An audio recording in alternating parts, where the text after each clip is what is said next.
Ako si Lai, factory worker dito sa Taiwan. Gabi na nga at ilang oras na lang at magbabagong taon na. 2 taon na ako nagse-celebrate ng New Year dito. Last year nag-celebrate ako sa Taipei 101. Pero ngayon, pumunta ako dito sa church. Siyempre, hindi mawawala ang pagpupuri kay Lord. Masasalamat para sa nagdaang taon at sa darating pang taon. And ayan na nga, pagkatapos ng service, kainan na.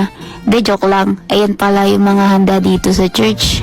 Alam kong late na, pero Happy New Year pa din mga idol. Salamat sa mga sumusuporta.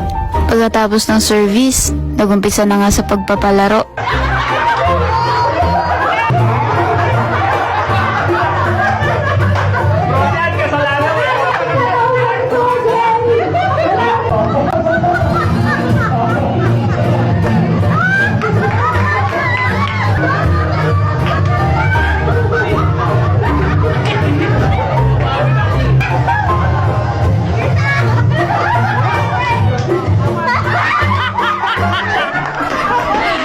O diba, ang saya sa church.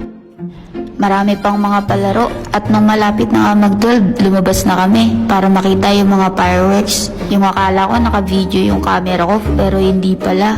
Buti na lang nakapag-video ako sa camera. Dito pala yan guys sa St. Joe sa park. O diba, instant firework display. Pagkatapos ng mga fireworks, nagsindi na kami ng Luisis. Luisis nga ba tawag dun? Basta yan. Ang angas nga dito eh. Stainless yung hawakan niya. Tapos ang haba pa.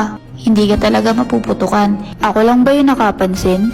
Last year, medyo maulan yung pagpasok ng 2023. Pero ngayon pagpasok ng 2024, ang aliwalas at ang ganda ng langit. Ang daming realization ng taong 2023. And sana yung realization na yun magamit natin ngayong taong 2024. Ako si Lai. Salamat sa pagsama sa akin sa 2023. And sana samahan niyo pa rin ako ngayong 2024. Be kind, be patient, and stay positive lang mga idol.